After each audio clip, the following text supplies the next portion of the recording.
Morning. Good morning.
Is going, and it is stipulated what the item is and what the value is in the ksuba. How are you, Bob? Said she has a right to get her stuff back. Rabbi Asi said, no, it's his stuff. She only has a lien on it. She has the hello. She has. How are you, Mordecai? Baruch Hashem. I have a doctor's appointment this morning.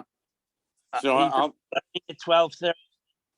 I hope so. Yes. If not, whenever you're not Okay.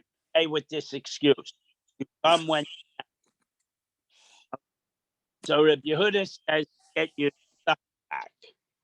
So it's pretty simple. If it was worth $1 and it's still worth $1, you got either get the dollar or you get your stuff back, depending on the two sheeters. But what if it's some? Well, let's complicate the case. Let's say it's a precious family heirloom, her grandmother's beautiful china that she brought to the marriage. And let's say that Wedgwood flew up in value. Okay, so that's where we're going to start. We're on the top of Samech Zayin Amid Aleph, last words on the line. Amar Rav Yehuda, Hechnisa lo shnei kelim bi'elef zuz. The wife brings in, it says two, but several kelim that cumulatively have the value of $1,000, 1,000 zuzim. V'shavcho, and now the husband either dies or throws her out. V'shavcho, they now evaluate the product, they increased in value. V'yamdu al shnei alpayim, they doubled in value. So the reason it says two is because if it doubled in value, she takes one, right? So echad notalto b'ksuvasa, she takes one of the dishes, one of these precious plates back, because that's worth 1,000 in the kasuba. And Mistama, the state keeps the other one. However, the echad, with regard to the second valuable heirloom, notenis damim v'notaltai. She has the legal right to pay the bezdin, pay through the bezdin to the estate or to the heirs, the value of that heirloom and take it away. In other words, the estate cannot argue it, what's mine is mine. She has the lien on it, and the lien is deeper than just the financial value. Why? Mipnei shevach beisavuha. Because of its familial value, the non-measurable value of it being a family heirloom. Sentimental value. Thank you. So, Ma Kamash Malan, what is this new case informing us? We had this already. Shevach Beisavuha the day have. She gets back things that were precious to her family. Ha Amra Rav Yehuda Chadazimna. We learned this the day before yesterday. What's the big deal? Mahu Detema. What might you have argued? You might have argued Hani Mili Hacha Damatya O Mishkal Biksuvasa. That you might argue, yeah, she can get them back, the family treasures, if they're still the same value they once were, because everybody agrees that they have value of and above their market value. Aval Masan. But to say if they appreciate in value, she has the right to force them to sell it to her at the appraised value. Then she could pay and take them away. Maybe that's going too far. Kamash Malon, Rabbi Yehuda says no. That the sentimental value, although the Bezdin can't put a dollar value on it, and typically Bezdin can't deal with intangibles, nevertheless, it's acknowledged that she has greater personal interest in her great-grandmother's dishes than her children, her ex-husband would, or his heirs. Okay, next Mishnah. We have just a quick reminder. Under certain circumstances, when a woman marries a Kohen, she gets the truma, if it's a legitimate marriage. If it's an illegitimate marriage, she does not. If she has children, even on the demise of her father, she can still eat truma als her children. If she does not have children, she cannot. If she's a Bas Kohen and she has children, well, she stays with her children in the dead husband's house. If she has no children, she can return to her father, and depending on whether she can eat truma there. What if she's pregnant? So, if there are, and all of these cases, does the Uber have any effect on the truma eating? So Rashi establishes the first case to be, she had a couple of kids, at least one was a boy, and now she's pregnant, and in the middle of that pregnancy, the husband dies. He's a Kohen, okay? And now she's taka pregnant. Now let's go back and look at our slaves. Some of the slaves are Nichse Malug, they now are her slaves. Because the husband died, she gets her slaves back. So if she can eat truma, her slaves, Nichse Malug slaves, can obviously eat truma, they're hers. If she can't eat truma, her Nichse Malug slaves cannot eat truma, they're hers, they have the same status as she. But what about the Tzon Barzel slaves? The Tzon Barzel slaves remain a part of the estate. All she's entitled to is the cash value they had when they got married many years ago. Some of them are grown up, some of them have died. You can't just give them all back. You have to give the cash value. So that's what we're going to talk about. Bas Yisrael, Shanisas LeKohen, she's married to a Kohen, Umeis, and the Kohen dies. Vehinicha Mi'uberes, and she is pregnant. Lo yachlu of a deha mitruma. The Tzon Barzel slaves no longer can eat truma. Mipnei chelko shel uber. Because we have to take into account the potential interest the Uber has in those slaves. If he lives, he'll get a piece of the estate. They'll, depending on whether he's a boy or a girl, how many boys there are, the estate will be divvied up and he'll have a chelek. But in the meantime, they can't divvy it up and give him a chelek. So therefore, there is at least part ownership in the estate that technically may not be divided. We'll see.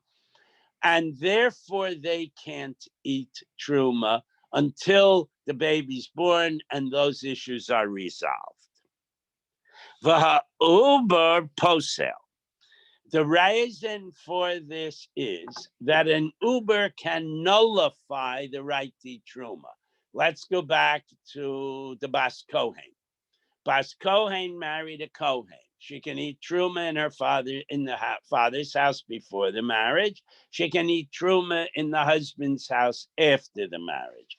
If he dies and she's pregnant, she can no longer eat truma in her husband's house if she had no other children, because she has no children. She cannot eat truma in her father's house because she's pregnant. So the Uber has the power to posel, to nullify someone's ability to eat truma. And furthermore, v'eina meichel, and it does not have the power to entitle to eat. So in the first case, if the only heir was this Uber, the slave still couldn't eat truma until the baby's born. Divrei Rebbe Yossi. That's Rebbe Yossi's psak. She's a Bas Kohen. Right? Dies. Right? That's their father's house. Only if she's no children. And she's an Uber at that point. Yeah. Why can't she anyway? Because it says Uber posel. The fact that she's pregnant nullifies the ability for her to eat truma. She still has the right from the father. No, she doesn't. She's no longer his daughter. She's now the widow Cohen. And she loses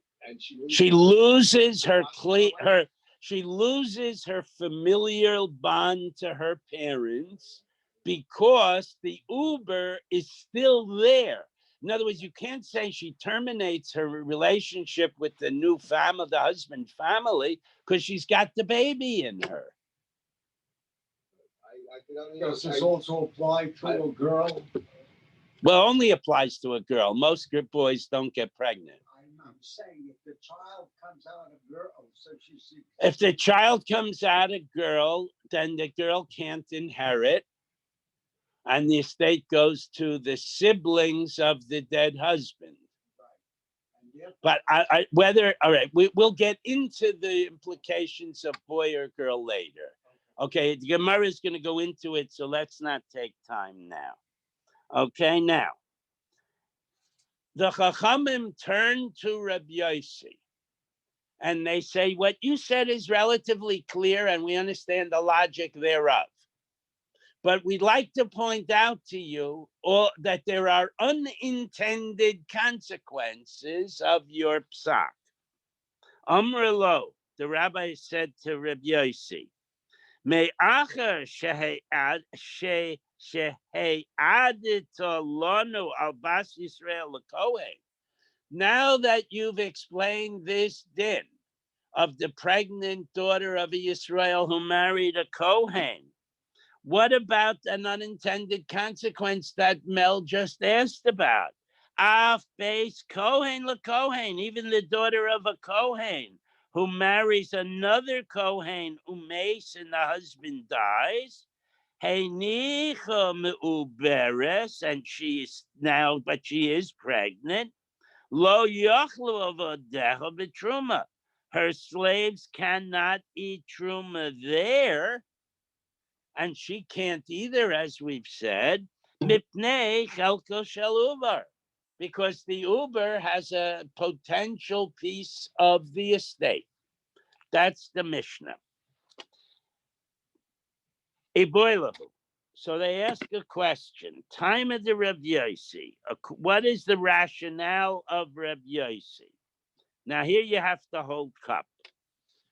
Halachically, and in the Christian world, lahavdil elef Havdalas, they say conception, it's a life form. The baby is an independent living entity at conception, and therefore say an abortion is murder.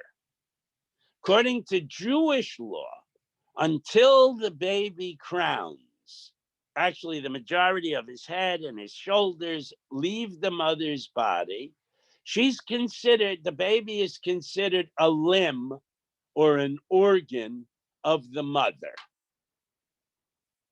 Okay? Now, she was born a Bas Yisroel. She married a Kohen.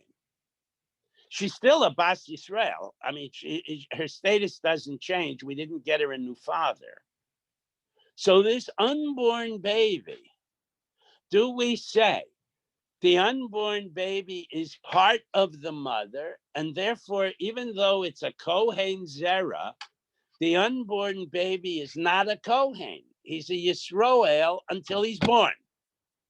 Or do we say, well, he's going to be a Kohen. Of course, he's still a Kohen. That will have an impact on the halachas we're discussing. Do we say that he bars people from eating truma? Mishum the kasavar uber b'meizarhu. This baby is in the womb of a zar, of a non-Kohen. And the baby, therefore, is a zar. The baby is a non-Kohen until it's born. And therefore, there is shutfis in the tzon barzel slaves, a Kohen and a non-Kohen. And if a Kohen and a non-Kohen are partners in something, it can't eat truma. Is that the reason? Dilma Yolud Michael. It requires birth to be an enabler for its things it owns or is married to eat truma. Okay? So what is obvious question? The obvious question is, Lamai nafkamina, who cares? What's the difference in these two cases? Vlad prohibits the slaves, Barzel slaves, from eating truma. Who cares whether it's not a Kohen yet or whether it's not born yet? What's the difference? So does it count the moment it comes out, or is it you have to wait? Head and shoulder. Most of the head and the shoulders is when it's called born. It works by a Kohen later. Works by everybody. That's when a baby is an independent entity. But there's a shot of a Mayfell. If it's a nafel, obviously it's not a person. You're telling me in the beginning it's okay and it's a nafel before 30 days. Then it was nothing and it didn't matter because both reasons would apply. If it's a nafel, if it never was born alive, so maybe it was a zar or maybe it remained unborn, but there's no nafkamina. You have to dig up a nafkamina, okay? La'uber b'mei kohenes. So the nafkamina would be a baby in the belly of a woman born to a Kohen, married to a Kohen. If she's a Kohenes, then the unborn baby is a Kohen. And but it's not born. So that would be the nafkamina. That would be the case of a nafkamina. Okay. So that would be the case. Now, so now we want to know, okay, we've determined that there could taka be an afkamina, but what is the actual halacha? Omer Rava, Haina time of the Rav Yossi, the rationale of Rav Yossi, the Kasavar, Uber b'mei Zora Zorhu. His rationale is that the womb of a non-Kohen woman, a daughter of a regular fellow, is not yet a Kohen until he's born. Rabbi Yosef Omer, Yolud Michael. No, the halachic rationale is until the baby's born.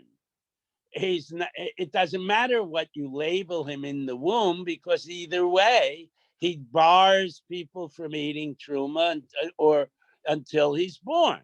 And there is no worry. Bas Kohen would be the same. Meisvei.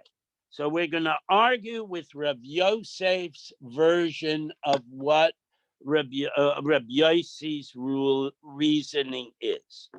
Amrlo Rabbi Yossi, going back and quoting the Mishnah, the rabbis asked Rabbi Yossi, what about the implications of your statement? Amrlo Rabbi Yossi, may acher shaha'id to lanu albas Yisroel lekohen, since your statement was referring to a non-Kohen girl marrying into the Kohen family. Bas Kohen lekohen mahu, what would be the deal if both families are Kahanim? She marries her cousin.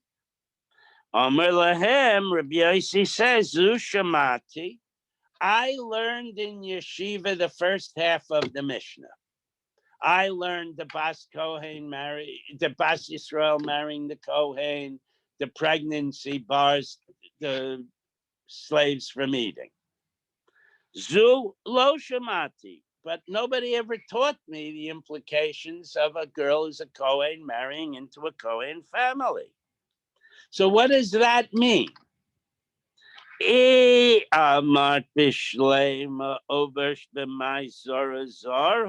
you say the rationale is a fetus is what its mother is until it's born, and if she's not a Kohenes, the fetus is not yet a Kohen. Then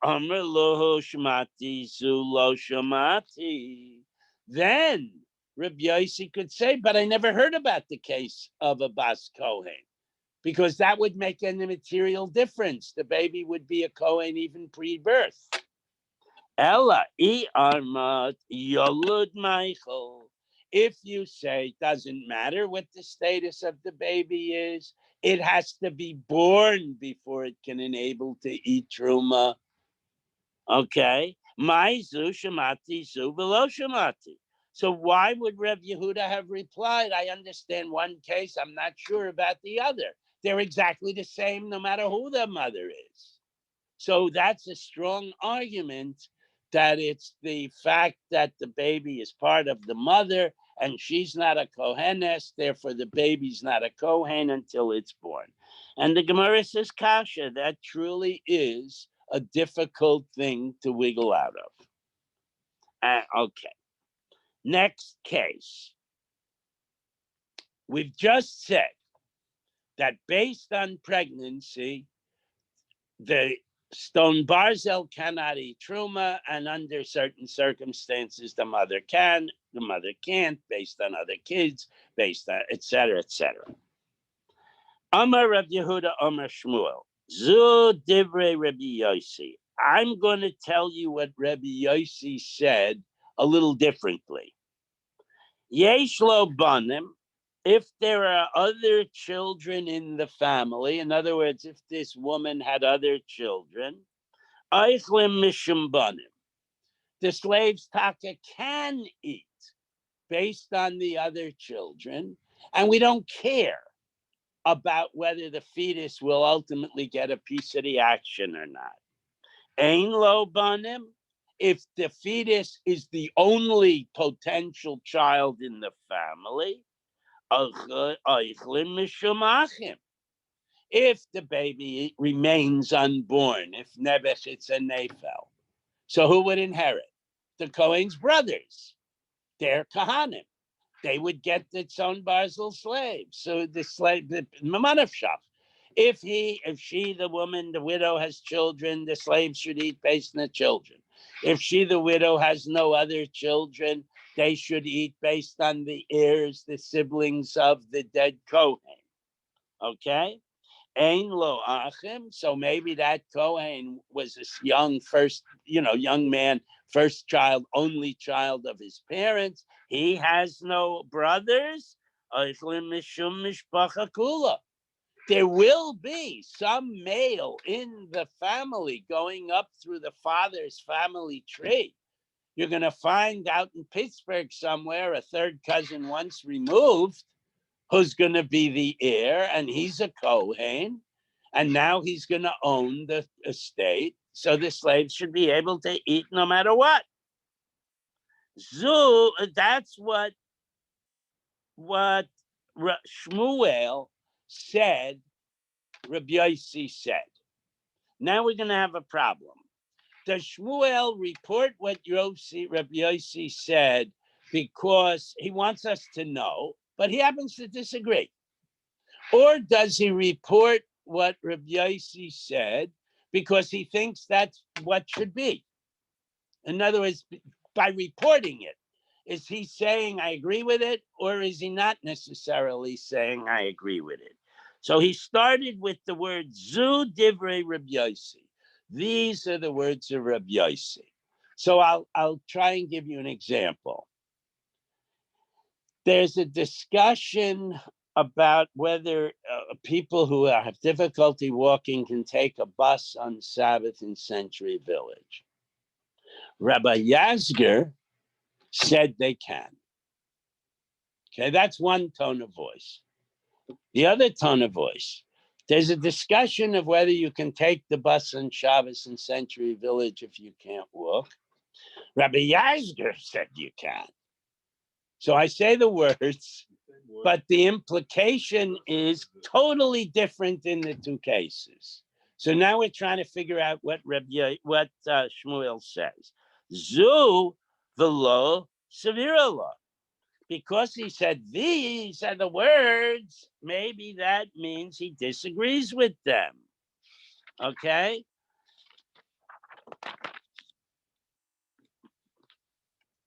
Ella, Omer le Shmuel Rav Chana Bagdasa, that he Bagdasa, so Shmuel turns to Rav Chana, who's a Baki in a Gadita, and he says, Puk Aisi Li Be Asara.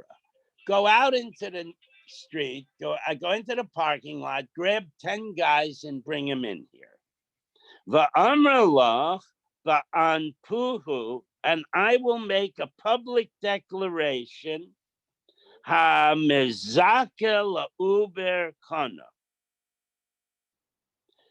that if someone transfers property to a fetus, the fetus becomes the owner.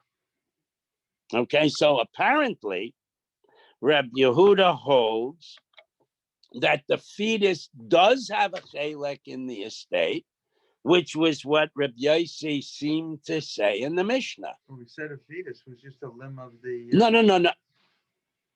From a standpoint of whether it's a Kohen or not. Right. You can give property to a woman, you could give property to her fetus. I understand your issue, but it's two different questions. Until the baby's born, Right. it's merely part of the mother. So if, for example, the fetus is going to kill her, you are obligated under halacha, not allowed, but obligated to terminate the pregnancy. On the other hand, the fetus is going to become a baby. Well, I'm a grandparent. As soon as my granddaughter said she was pregnant, my wife went out and bought lots of yellow, because maybe it was a boy and maybe it was a girl, jumpers. They're obviously going to be for the baby. They're the baby's jumpers. So it's not a stira. Ella Zeus Verole. But we have to say that by using the word zu, Shmuel was in fact agreeing with Reb Yossi. My kamashmalon. So what is Shmuel trying to teach us? The pliege rabbanan alei the Reb Yossi. Is he trying to teach us that there's an argument between the rabbanan and Reb Yossi? I was very clear when I read the Mishnah to say an unintended consequence. I did not say they are disputing him. Okay? Are they really, me pligi, are they really disputing him? Mesiv Rebbe Zachai. Rebbe Zachai points out, Zu Eidus Ha'id Rebbe Yossi Mipnei Shemaita of Shemaya of Talia. There were Shemaya and Avtalion were like the Hillel and Shammai of their door, and they both testified V'haidu that the rabbis were not arguing with Yossi. They agreed with him. They were only pointing out an extension of his din. What's the aleph between What? in parentheses? I don't know what you're talking about. Please, there's Oh, it's just that whether the aleph is in the text or not. Words in parentheses, typically, words in parentheses go out and words in brackets go in. That's the general rule. But this is but he's pointing out the Arabic with the bar. Oh, that's a footnote, aleph. You got to go on the side or on the, okay. I'm sorry, I didn't know what you were talking about because I want the nakudos, so I don't butcher the words. Okay, so now we have Avtalia and Shmaya concurring, and therefore we have a bunch of heavy hitters agreeing with Reb Yossi. Amar Rav Ashi mi katani v'kiblai. Is this Mishnah that we were taught, is that authoritative? Must we accept it? Did the rabbis accept it? V'haidu lo katani. The Brisa said no, they acknowledged it. They admitted to it. Mistaber taima. All they were doing was saying that Reb Yossi's rationale made sense. It doesn't mean for sure that they accepted it lahalacha. So we have to look in further. Tana Rabbanan. Hey nich banim. All of this makes sense that the Barzel slaves cannot eat, that the Malug slaves can eat, that the mother can eat, if there were other living boys after the man died. Elu v'elu eichlin. So the boys the mother can eat based on the boys, and the slaves can eat based on the mother, the Malug slaves. Ha-nicha me'uberes. It also works if there are no boys living. There is only this Uber, it's an only Uber. And it's going to be an only child if it's born. Now the halacha would be Elu v'elu ein eichlin. The Uber can't qualify the mother to eat. She can't eat. The slaves can't eat. And obviously the Barzel slaves can't eat.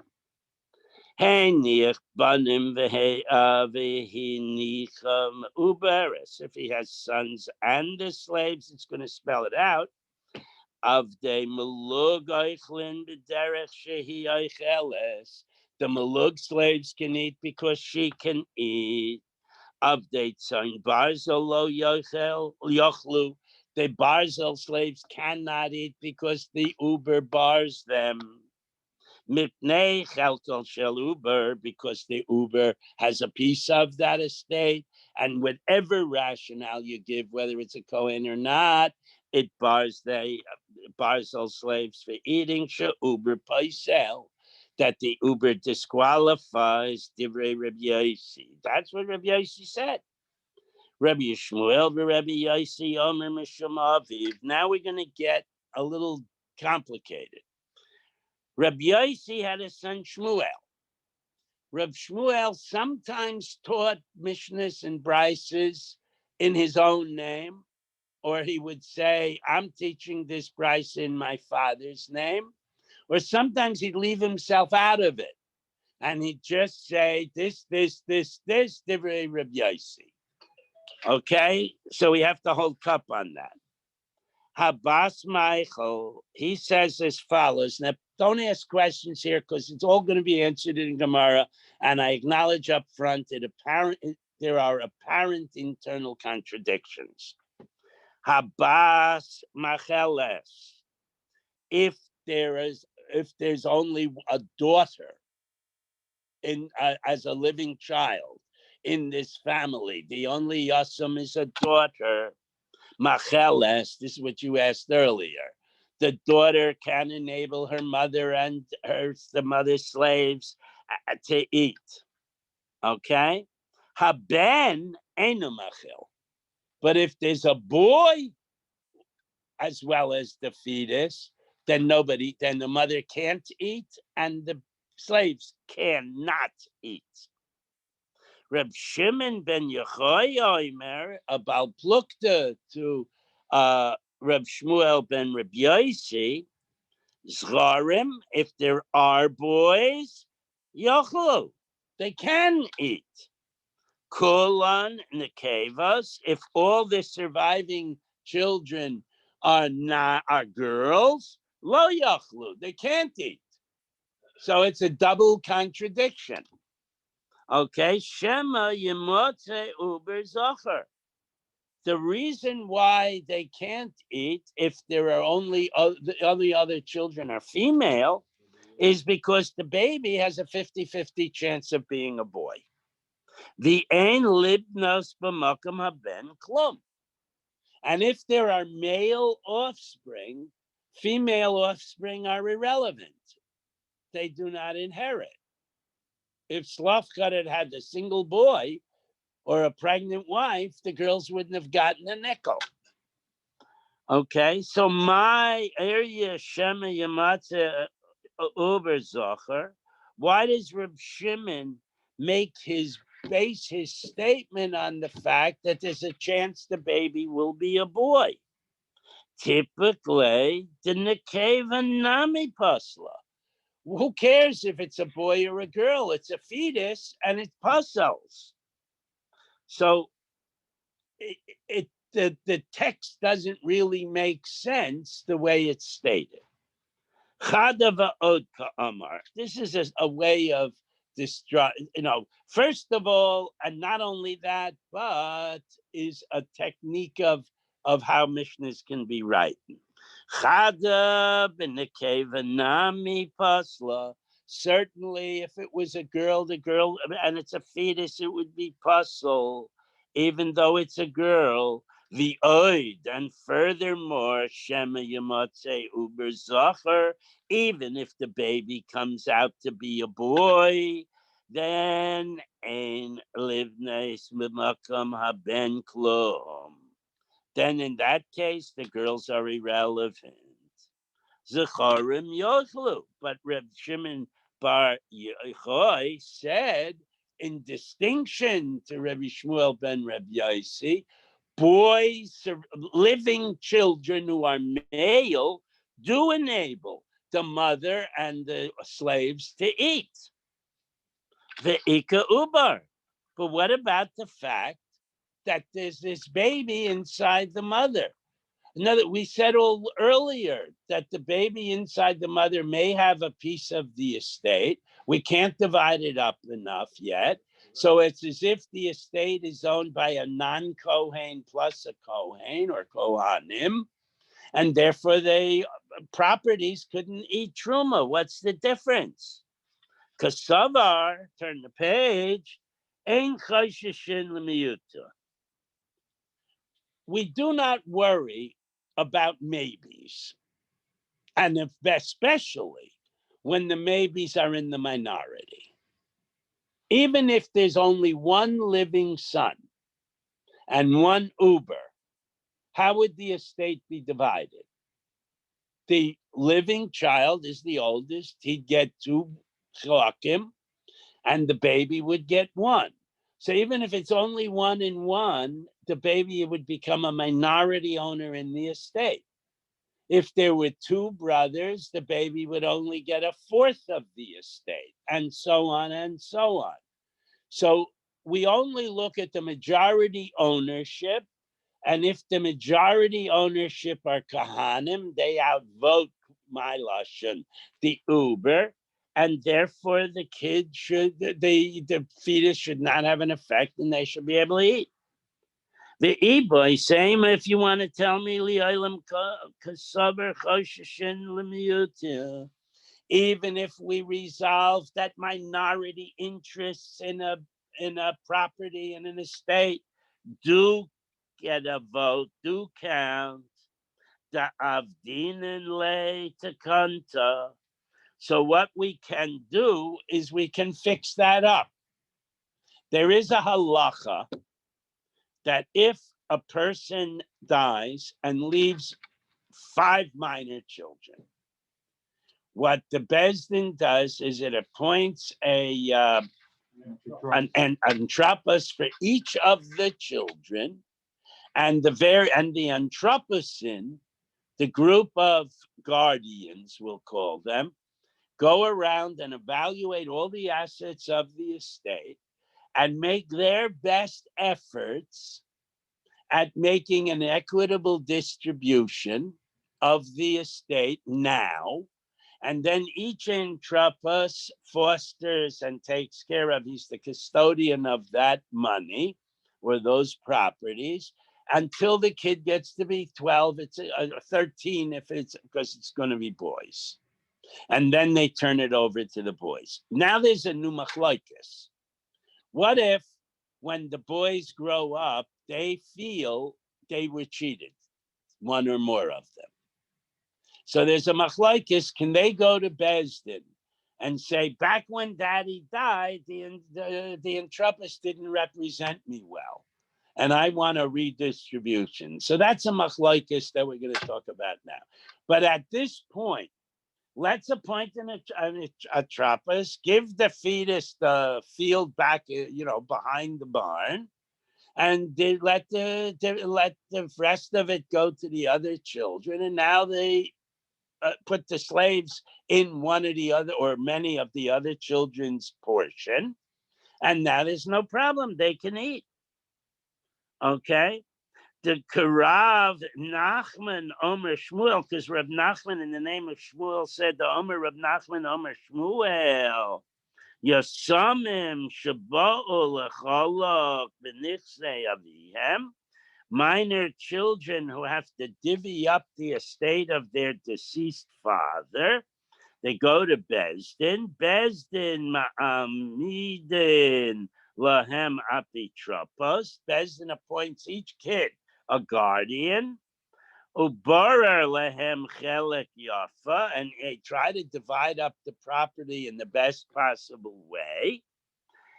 The gidlu, when the children grow up, yochlin limchos, they do have the right to challenge the distribution. And according to this shita, would be lemafreya. It would be as if they owned the other portions earlier. So the divvy would not necessarily work, because it might turn out that the fetus gets some or all of the slaves. However, but Reb Nachman, but Reb Nachman, the alleged author of this ruling, himself said otherwise. Higdilu ein yochlin limchos. When the kids grow up, they do not have the right to complain. Why? The imkain ma koyach bezdin yafa. If you're going to say you can reopen a case in Bezdin, then how can you say whatever the Bezdin does is proper? The Bezdin does its best job at the time, and that's a ruling. You can't reopen the case. So that's just the internal resolution of what goes on, why they can just assign an apitrubus to the kid. So Lema de Reb Nachman Tanahi, maybe this ruling of Reb Nachman that the Bezdin's ruling is final even 12 years later. Is that the case? Kula Alma Islahu de Reb Nachman. Does everybody agree with Reb Nachman? Lie. No, it's not so.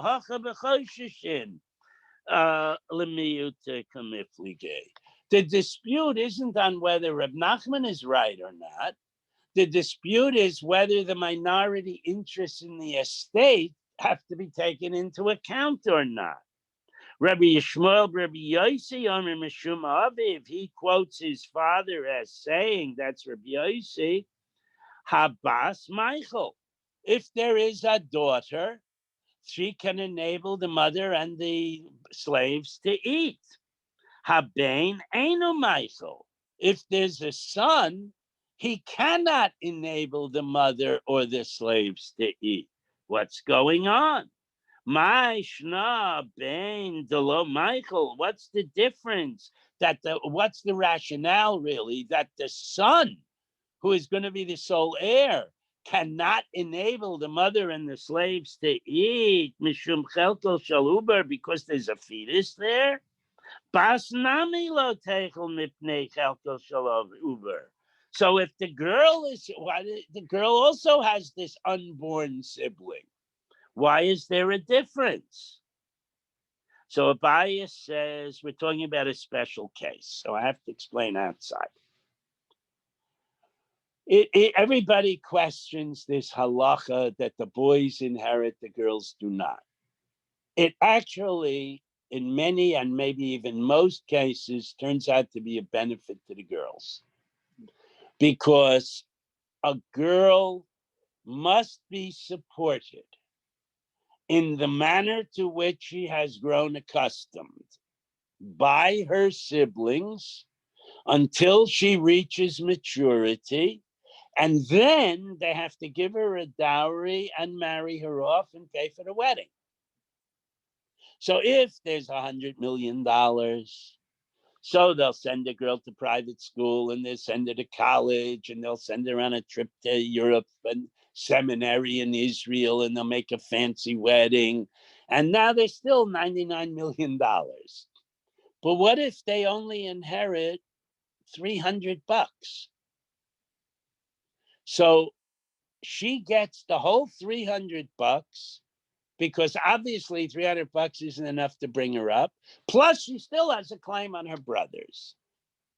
So we're going to say that the estate where the daughter can enable them to eat, but not the son, is where the estate is significantly smaller than the minimal amount to support her till her growing up. Okay? Abaya, Omer Abaya,